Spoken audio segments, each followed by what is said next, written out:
పాలమూరు అభివృద్ధికి కలిసి పనిచేద్దామన్నారు Mahabubnagar BJP MP DK Aruna. Mahabubnagar లో జరిగిన బీజేపీ కృతజ్ఞతా సభలో కార్యకర్తలు, ఓటర్లతో ఆమె సమావేశమయ్యారు. ఈ సందర్భంగా బీజేపీ కార్యకర్తలు, అభిమానులు భారీ ర్యాలీ నిర్వహించి ఘనస్వాగతం పలికారు.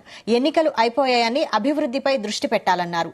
పార్టీ మారాలని బీజేపీ కార్యకర్తలను వేధిస్తే ఊరుకోబోనని, ఖబర్దారని కాంగ్రెస్ ను హెచ్చరించారు ఎంపీ డీకే అరుణ.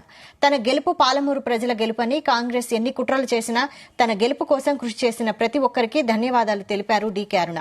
పాలమూరు అభివృద్ధికి, ప్రజల సంక్షేమానికి సహకరించేందుకు సిద్దంగా ఉన్నట్లు ఎంపీ డీకే అరుణ తెలిపారు.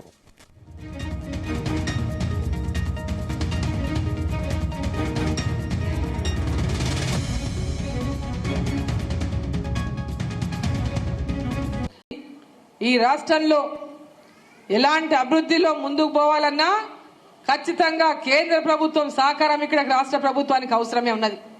ఈరోజు కేంద్ర రాష్ట్ర ప్రభుత్వాలు అభివృద్ధి కోసం కలిసి పనిచేయాల్సినటువంటి అవసరం ముందున్నది.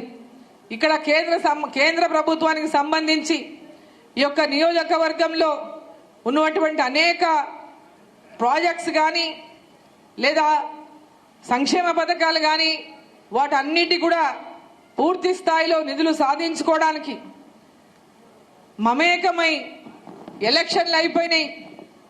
ఈరోజు ఎలక్షన్లు అయిపోయినాక నీది నాది అనేది ఏం లేదు, అంతా ప్రజల కోసం మనం పనిచేయాల్సినటువంటి అవసరం ఉంది. ఆడ రేవంత్ రెడ్డి ఇంటికి వెళ్ళి ఇచ్చేది ఏం లేదు. ఈ రాష్ట్ర ప్రభుత్వం ఇచ్చేదంటే ప్రభుత్వమే, కేంద్ర ప్రభుత్వం ఇచ్చేదంటే ప్రజల కోసమే. ఈ రెండు ప్రభుత్వాలు తెలంగాణ అభివృద్ధి కోసం, మహబూబ్ నగర్ ప్రజల యొక్క అభివృద్ధి కోసం మమేకమై కలిసి పనిచేయాల్సినటువంటి అవసరం ఉంది. ఆ యొక్క కలిసి పనిచేయడానికి భారతీయ జనతా పార్టీ పార్లమెంటు సభ్యురాలుగా ఎప్పటికీ అభివృద్ధి లక్ష్యంగా పనిచేసేటువంటి డీకే అరుణమ్మ సిద్ధమని సందర్భంగా నేను తెలియజేస్తా ఉన్నాను. వాళ్ళు కూడా అదే విధంగా కలిసి రావాలని చెప్పి సందర్భంగా నేను ఈ వేదిక ద్వారా తెలియజేస్తా ఉన్నా.